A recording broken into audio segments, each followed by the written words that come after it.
প্রথমেই দেখে নেব আজকে 30টি তাজা খবর। শুরুতেই শিরোনাম। রহস্যময় খাম ঘিরে আলোড়ন আসানসোলে, স্ট্রংরুমের বাইরে উদ্ধার হওয়ায় বিক্ষোভ।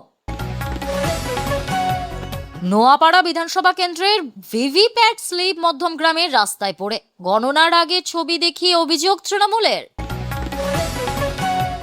বহরমপুরে হারবে অধীর, ফুটবে পদ্ম, গণনার আগে ফের বিজেপি সেটিং উস্কে দিলেন হুমায়ুন।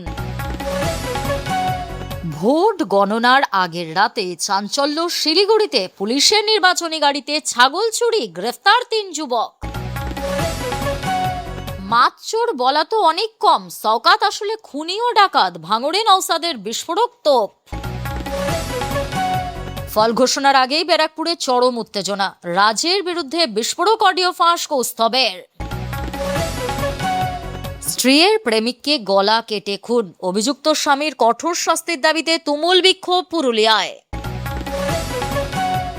রায়গঞ্জে চুরির চেষ্টা, উত্তরপ্রদেশের 3 ফেরিওয়ালাকে গাছের সঙ্গে বেঁধে গণধোলাই, চাঞ্চল্য নেতাজি পল্লীতে। তোমরা আমায় ভুল বুঝো না, ভোট গণনার আগের রাতে লড়াইয়ে পাশে থাকার ডাক পানিহাটির বিজেপি প্রার্থীর। ভোট গণনার দিন রাজ্য জুড়ে ঝড় বৃষ্টির পূর্বাভাস, কোথাও কোথাও হাওয়ার বেগ হতে পারে 60 কিলোমিটার, জারি সতর্কতা। মমতাকে ভারতের ডোনাল্ড ট্রাম্প বলে বেনজির আক্রমণ দিলীপের, গণনায় ব্যাপক অশান্তির আশঙ্কা। 234 শাসনে এগিয়ে তৃণমূল, ফলতায় পুনর্নির্বাচন নিয়ে মমতার পাশে দাঁড়িয়ে বিজেপিকে তোপ অখিলেশের। ত্রিকোণ প্রেমের জের, পুকুরের ধারে উদ্ধার যুবকের গলা কাটা দেহ, ব্যাপক শোরগোল পুরুলিয়ায়। দীর্ঘ 2 বছর ধরে চাচার আব্বুর ধর্ষণের শিকার হচ্ছিল 14 বছরের কিশোরী, অবশেষে গ্রেফতার। গণনা কেন্দ্র যেন দুর্গ, ভিতরে ত্রিস্তরীয় নিরাপত্তা, বাইরে 163 ধারা। আর কি নির্দেশ কমিশনের? জবলপুরের নৌকাডুবি থেকে শিক্ষা নিয়ে বাধ্যতামূলক হোক লাইফ জ্যাকেট, সরব মর্মাহত সোনু সুদ। বিজেপির ঘোড়া কেনা বেচার আশঙ্কা, তৃণমূলের সুরেই পদ্ম প্ল্যান রুখতে অশোক ভট্টাচার্য বললেন। গণনা কর্মীদের মোবাইল নাম্বার প্রকাশিত হলে কড়া পদক্ষেপ, জেলা নির্বাচনী আধিকারিকদের জানিয়ে দিল নির্বাচন কমিশন। চূড়ান্ত বেদনাদায়ক, দিল্লির অগ্নিকাণ্ডের ঘটনায় শোক প্রকাশ মোদির, 2 লক্ষ টাকা আর্থিক ক্ষতিপূরণের ঘোষণা। স্ট্রংরুম পাহারায় মহিলা বিজেপি কর্মীরা, বেনজির ছবি হুগলি শ্রীরামপুর কলেজে। মুসলিম বন্ধুকে পূজার অনুষ্ঠানে নিমন্ত্রণ করার অপরাধে গ্রেফতার সিলেটের হিন্দু যুবক, তার বিরুদ্ধে আনা হয়েছে ধর্মনিন্দার অভিযোগ। পৈশাচিক, পুনেতে 4 বছরের শিশুকে গোয়াল ঘরে তুলে নিয়ে গিয়ে ধর্ষণ খুন, উত্তাল মুম্বাই বেঙ্গালুরু হাইওয়ে। ইরানের দাদাগিরিতে বিরক্ত, হরমুজ এড়িয়ে নয়া বাণিজ্য পথের পরিকল্পনা মধ্যপ্রাচ্যের দেশগুলি। আবির ব্ল্যাকে বিক্রি হচ্ছে, নন্দীগ্রামের সবুজ না গেরুয়া, কিসের বিক্রি বাড়ছে? অবরোধ তুলতে হবে হরমুজে, যাবতীয় নিষেধাজ্ঞায় ইতি, ইরানের 14 দফা প্রস্তাব, কি বললেন ট্রাম্প? এছাড়াও রয়েছে আরো বেশ কিছু গুরুত্বপূর্ণ খবর, পুরো বিস্তারিত জানতে ভিডিওটি শেষ পর্যন্ত শুনুন।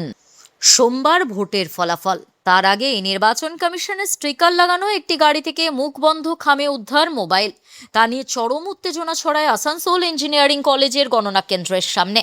জানা গিয়েছে রবিবার অর্থাৎ 3রা মে আসানসোল ইঞ্জিনিয়ারিং কলেজের সামনে গাড়িগুলিতে রুটিন চেকিং চালাচ্ছিলেন বিভিন্ন রাজনৈতিক দলের কর্মীরা।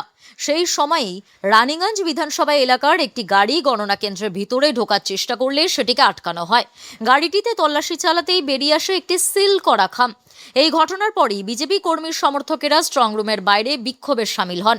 তাদের অভিযোগ, সরকারি নথির সঙ্গে একটি মোবাইল ফোন কিভাবে সিল করা খামের ভিতরে এলো তা নিয়ে গুরুতর প্রশ্ন উঠছে। খবর পেয়ে ঘটনাস্থলে পৌঁছান ভারপ্রাপ্ত পুলিশ আধিকারিক। তার নেতৃত্বে পুলিশ বাহিনী গোটা এলাকা ঘিরে ফেলে। পরে পুলিশ ওই খাম থেকে উদ্ধার হওয়া মোবাইল ফোন এবং নথিগুলি বাজেয়াপ্ত করে। পুলিশ সূত্রে খবর, খামের উৎস কোথায়, ভিতরে কি ধরনের নথি ছিল এবং কি পরিস্থিতিতে মোবাইল ফোনটি সেখানে পৌঁছালো তা খতিয়ে দেখা হচ্ছে। ঘটনার পর স্ট্রংরুম চত্বরে নিরাপত্তাও আরও জোরদার করা হয়েছে। বিক্ষোভকারীদের অভিযোগ, ওই খামটি খোলার পরই তার ভিতর থেকে বেশ কিছু নথিপত্রের সঙ্গে একটি সচল স্মার্টফোন পাওয়া যায়।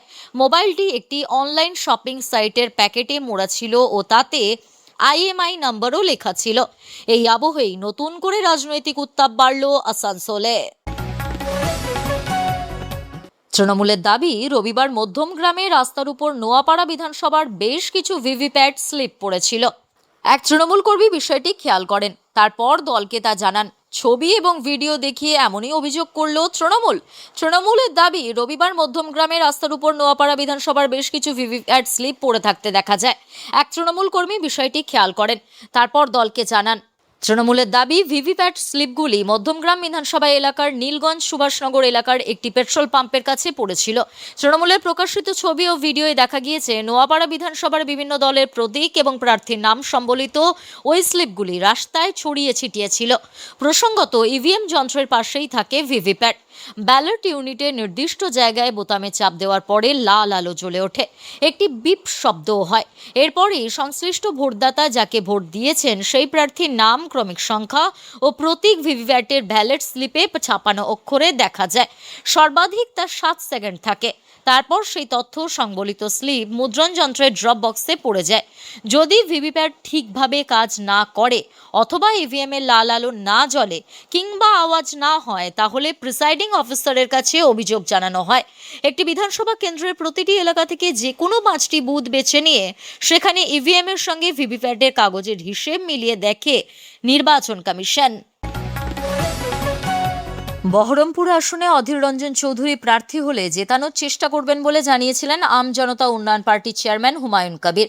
তবে গণনার আগের দিন এই বিধানসভা আসনের ফলাফল নিয়ে ভবিষ্যৎবাণী করলেন তিনি। হুমায়ুন জানান, বহরমপুর আসনে অধীর চৌধুরী হেরে যাবেন, সেখানে জিতবেন বিজেপি প্রার্থী সুব্রত মৈত্র। তার এই মন্তব্যে ফের একবার বিজেপির সঙ্গে তার সেটিং তত্ত্ব নিয়ে আলোচনা শুরু হয়েছে। পাশাপাশি তিনি জানান, তার দল আম জনতা উন্নয়ন পার্টি ডাবল ডিজিট আসন পাবে। রাজ্যে 2 দফায় নির্বাচনের পরে আগামীকাল গণনা হবে। তার আগে বহরমপুরের একটি হোটেলে সাংবাদিকদের মুখোমুখি হয়ে আমজনতা উন্নয়ন পার্টির চেয়ারম্যান বহরমপুর বিধানসভা আসন নিয়ে বিস্ফোরক অভিযোগ করলেন। মুর্শিদাবাদের বেলডাঙ্গায় বাবরি মসজিদ তৈরির ডাক দেওয়ার পর তাকে বহিষ্কার করেছিল তৃণমূল। এরপর তৃণমূল ছেড়ে নিজের দল আমজনতা উন্নয়ন পার্টি তৈরি করেন তিনি। ভোটের আগে বিধায়ক পদও ছাড়েন। সেই সময় হুমায়ুন বহরমপুর আসনে অধীর রঞ্জন চৌধুরীকে জেতাতে সাহায্য করবেন বলে ইঙ্গিত দেন। এবার গণনার ঠিক আগের দিনই তিনি জানালেন, বহরমপুর আসনে অধীর হেরে যাবেন, সেখানে বিজেপি জিতবে বলে মনে করছেন তিনি। সোমবার বঙ্গে ভোট গণনা। ভোট মিটেছে 294 আসনে, কিন্তু সোমবার গণনা হবে 293 আসনের। বাদ গিয়েছে ফলতা। এই আবহে শিলিগুড়িতে চাঞ্চল্যকর কাণ্ড। নির্বাচনের দায়িত্বে থাকা পুলিশের গাড়ি ব্যবহার করে ছাগল চুরির অভিযোগে শিলিগুড়িতে 3 যুবককে গ্রেফতার করল শিলিগুড়ি বিধাননগর থানার পুলিশ। অভিযুক্তদের নাম তুষার রায়, বয়স 25 বছর, দেবজ্যোতি দেব, বয়স 21 বছর। জানা গিয়েছে দুজনেই বাঘা যতীন কলোনির বাসিন্দা। আরেকজন কৃষ্ণশীল, বয়স 19 বছর, সমরনগর অটো স্ট্যান্ড এলাকার বাসিন্দা। পুলিশ সূত্রে জানা গিয়েছে, নির্বাচনী কাজে ব্যবহৃত একটি গাড়ি নিয়েই এই চুরির ঘটনা ঘটে। শনিবার সন্ধ্যায় কড়াইবাড়ি মিলন মোড় এলাকায় সাগর গজমে নামে এক ব্যক্তি অভিযোগ জানান। তিনি জানান, একটি স্করপিও গাড়িতে করে 4-5 জন যুবক এসে রাস্তার ধারে থাকা প্রায় 8-9 কেজি ওজনের একটি ছাগল তুলে নিয়ে চম্পট দেয়। অভিযোগের ভিত্তিতে তদন্তে নামে পুলিশ। সিসিটিভি ফুটেজ খতিয়ে দেখে গাড়িটির নাম্বার শনাক্ত করা হয়। এরপর গভীর রাতে বিভিন্ন বিভাগের সহায়তায় গাড়ির মালিকানা সংক্রান্ত তথ্য সংগ্রহ করে জানা যায়, গাড়িটি গৌতম পাল নামে একজনের নামে নথিভুক্ত। পুলিশ তার বাড়িতে গেলে ওই ব্যক্তি জানান যে তিনি অসুস্থতার কারণে গাড়ি চালাতে পারেন না। পরবর্তীতে জানা যায়, তার নাতি তুষার রায় গাড়িটি ব্যবহার করত। ভোট গণনার প্রাক্কালে ভাঙড়ের রাজনৈতিক ময়দানে ফের উত্তপ্ত হয়ে উঠল তৃণমূল ও আইএসএফ নেতৃত্বের নজিরবিহীন বাকযুদ্ধে। সম্প্রতি মাতচোর নামক একটি প্যারোডি গানকে কেন্দ্র করে তৃণমূল প্রার্থী শওকত মোল্লা ক্ষোভ উগরে দিয়েছিলেন।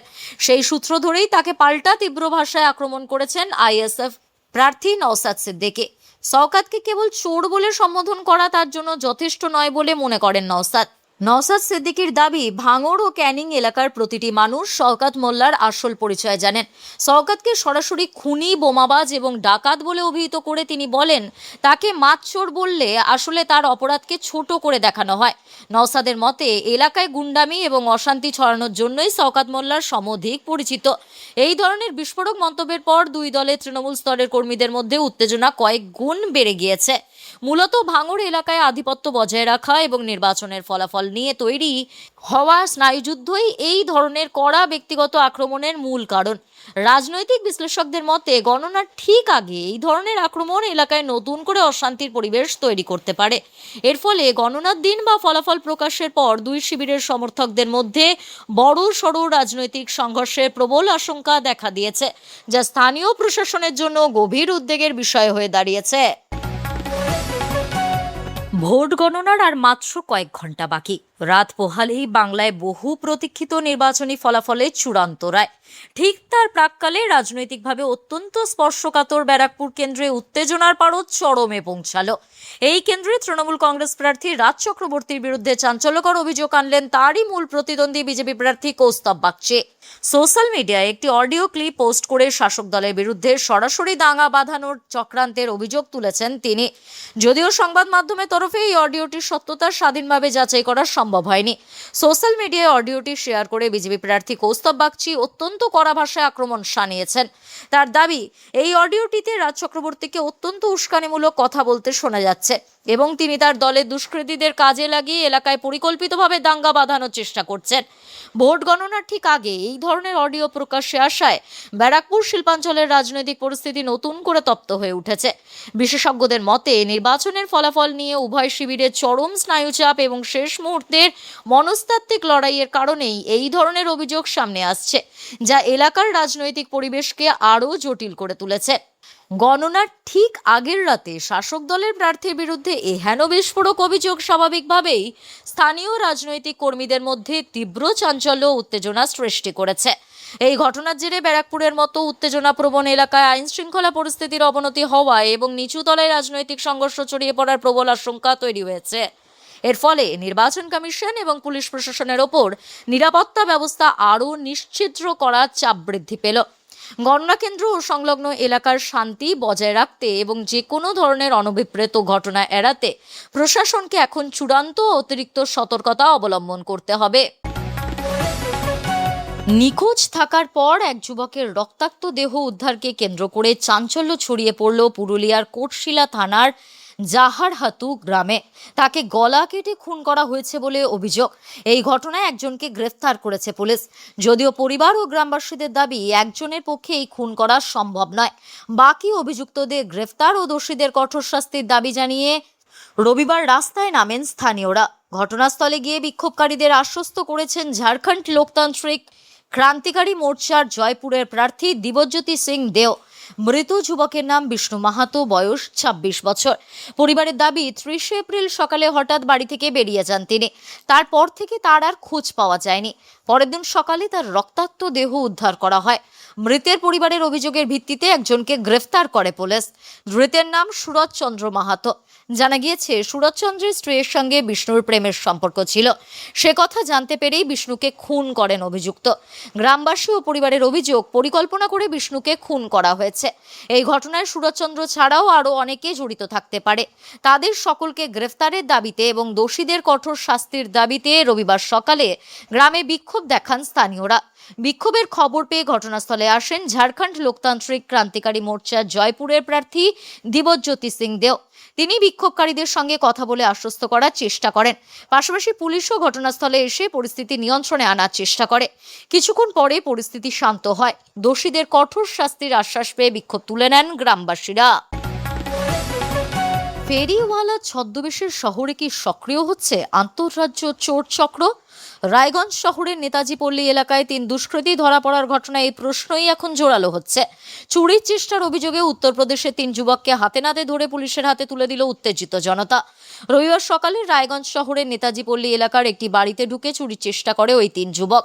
বাড়ির সদস্যরা বিষয়টি টের পেয়ে চিৎকার শুরু করলে স্থানীয় বাসিন্দারা ছুটে আসেন। পালিয়ে যাওয়ার চেষ্টা করলেও শেষ রক্ষা হয়নি। উত্তেজিত জনতা ওই 3 জনকে ধরে ফেলে একটি গাছের সঙ্গে বেঁধে বেধড়ক মারধর শুরু করে। খবর পেয়ে রায়গঞ্জ থানার পুলিশ ঘটনাস্থলে পৌঁছে ধৃতদের উদ্ধার করে থানায় নিয়ে যায়। পুলিশ সূত্রে জানা গিয়েছে, ধৃত 3 যুবকের নাম তোয়েব সালমানি, বয়স 25 বছর, সায়েব কুরেশি, বয়স 24 বছর, সার্ভিস কুরেশি, বয়স 31 বছর। ধৃতদের বিরুদ্ধে ভারতীয় ন্যায় সংহিতা আইনের নির্দিষ্ট ধারায় মামলা রুজু করেছে রায়গঞ্জ থানার পুলিশ। রবিবার বিকেলে ধৃতদের রায়গঞ্জ মুখ্য বিচার বিভাগীয় ম্যাজিস্ট্রেট আদালতে তোলা হলে বিচারক তাদের শর্ত সাপেক্ষে জামিন মঞ্জুর করেন। শহরের বাসিন্দাদের মধ্যে এই ঘটনায় তীব্র আতঙ্ক ছড়িয়েছে। স্থানীয়দের অভিযোগ, ভিন রাজ্য থেকে আসা ফেরিওয়ালারা দিনের বেলা বিভিন্ন পাড়ায় ঘুরে বাড়ির রেকি করে এবং সুযোগ বুঝে চুরির চেষ্টা চালায়। নেতাজি পল্লীর এক বাসিন্দা বলেন, শহরের সুরক্ষার খাতিরে অবিলম্বে পুলিশকে ভিন রাজ্যের পরিযায়ী শ্রমিক ও ফেরিওয়ালাদের ওপর কড়া নজরদারি চালানো উচিত। বিধানসভা ভোটের ফল প্রকাশ আর কয়েক ঘন্টার অপেক্ষা। এমন টান পরিস্থিতিতে ইঙ্গিতপূর্ণ সোশ্যাল মিডিয়া পোস্ট করলেন আরজি করের নিহত চিকিৎসকের মা এবং পানিহাটির বিজেপি প্রার্থী রত্না দেবনাথ। নিজের লড়াই নিয়ে দৃঢ়তার বার্তা দিলেও পোস্টের শেষে লেখেন, তোমরা আমাকে ভুল বুঝো না। আর এই লাইন ঘিরেই জোরদার জল্পনা। তার সাম্প্রতিক কিছু মন্তব্য বা আচরণের প্রভাব কি ভোটারদের মনে নেতিবাচক ধারণা তৈরি করেছে? সেটাই কি তিনি বুঝতে পেরে এই বার্তা দিলেন? রত্না দেবনাথের রাজনীতিতে আসা নিয়ে জলঘোলা হয়েছে অনেক। দীর্ঘদিন ধরে গুঞ্জন থাকলেও প্রথম থেকেই আরজি করের নির্যাতিতার বাবা মা একাধিকবার সাংবাদিকদের মুখোমুখি হয়ে বলেছিলেন তারা সক্রিয় রাজনীতি করতে চান না। কিন্তু ভোট ঘোষণার কিছুদিন পরেই বিজেপির প্রার্থী তালিকায় দেখা যায় নিহত চিকিৎসকের মায়ের নাম। পানিহাটির আসনে তাকে প্রার্থী করে পদ্মশিবির। প্রার্থী হওয়ার পর থেকেই প্রচারের কেন্দ্রবিন্দুতে উঠে আসে আরজি করের ধর্ষণ খুনকাণ্ডের প্রসঙ্গ। রত্নাদেবও বারবার বলেছেন, মেয়ের বিচার পেতেই রাজনীতিতে এসেছেন তিনি। এই পরিস্থিতিতেই ভোট গণনার আগের রাতে রত্না দেবনাথের সোশ্যাল মিডিয়া পোস্ট। সেখানে তিনি লেখেন, আমার মেয়ের বিচার যতক্ষণ না পাবো এই লড়াই চলছেই চলবে। শুধু তোমরা আমাকে ভুল বুঝো না। প্রথম দিন থেকে যেভাবে পাশে ছিলে শেষ পর্যন্ত থেকো। সোমবার দক্ষিণবঙ্গের সব জেলাতেই ঝড় বৃষ্টির সম্ভাবনা রয়েছে। হাওয়া অফিস জানিয়েছে, পূর্ব বর্ধমান, উত্তর 24 পরগনা, হুগলির কিছু জায়গায় মাঝারি থেকে ভারী বৃষ্টি হতে পারে। গত 2-3 দিন রাজ্যের বিভিন্ন প্রান্তে বৃষ্টি হচ্ছে। কোথাও কোথাও আবার ঘন্টায় 50 থেকে 60 কিলোমিটার বেগে ঝোড়ো হাওয়া বইছে। বিকেলের পর থেকেই আবহাওয়া পরিবর্তনের ছবি দেখা যাচ্ছে উত্তরবঙ্গ, দক্ষিণবঙ্গ দুই প্রান্তেই। রবিবারও বিক্ষিপ্ত ঝড় বৃষ্টির সম্ভাবনা রয়েছে কলকাতা সহ দক্ষিণবঙ্গের বিভিন্ন জেলায়। তবে দক্ষিণের তুলনায় উত্তরবঙ্গে ঝড় বৃষ্টির পরিমাণ কম হতে পারে। পূর্বাভাস আলিপুর আবহাওয়া দফতরের। হাওয়া অফিস সূত্রে খবর, সোমবার ভোট গণনার দিনও দক্ষিণবঙ্গ জুড়ে ঝড় বৃষ্টি চলবে। সোমবার দক্ষিণবঙ্গের সব জেলাতেই ঝড় বৃষ্টির পূর্বাভাস রয়েছে। হাওয়া অফিস জানিয়েছে, পূর্ব বর্ধমান, উত্তর 24 পরগনা, হুগলির কিছু জায়গায় মাঝারি থেকে ভারী বৃষ্টি হতে পারে। বৃষ্টির সঙ্গে ঘন্টায় 50 থেকে 60 কিলোমিটার বেগে ঝোড়ো হাওয়া বইতে পারে বলে জানিয়েছে আলিপুর আবহাওয়া দফতর। বাকি জেলাগুলিতেও কম বেশি ঝড় বৃষ্টির সতর্কতা রয়েছে। বাঁকুড়া, পুরুলিয়া, ঝাড়গ্রাম, পশ্চিম মেদিনীপুর, পূর্ব মেদিনীপুর, দক্ষিণ 24 পরগনা এবং উত্তর 24 পরগনার বুধবার পর্যন্ত মাঝারি থেকে ভারী বৃষ্টির পূর্বাভাস। তারপর থেকে ঝড় বৃষ্টির পরিমাণ কমতে পারে। আগামী 7 দিন উত্তর ও দক্ষিণবঙ্গের জেলাগুলিতে তাপমাত্রার বড়সড় কোনো পরিবর্তনের সম্ভাবনা নেই। উত্তরের সব জেলাতেই ভারী বৃষ্টির পূর্বাভাস। রবিবার মালদহ, 2 দিনাজপুর এবং দার্জিলিংয়ে বৃষ্টির সঙ্গে ঘন্টায় 50 থেকে 60 কিলোমিটার বেগে ঝোড়ো হাওয়া বইতে পারে। সোমবারও আবহাওয়া একই থাকবে। জলপাইগুড়ি ও আলিপুরদুয়ারে ভারী বৃষ্টির পূর্বাভাস। মালদহে ঘন্টায় 50 থেকে 60 কিলোমিটার বেগে দমকা হাওয়া বইতে পারে। বাকি জেলাগুলিতে ঝড়ের গতিবেগ হতে পারে ঘন্টায় 40 থেকে 50 কিলোমিটার। আজকের গুরুত্বপূর্ণ ঘটনাগুলি এখানেই শেষ। পরবর্তী আপডেটের জন্য সঙ্গে থাকুন এবং সঠিক তথ্য পেতে অপেক্ষা করুন। ধন্যবাদ।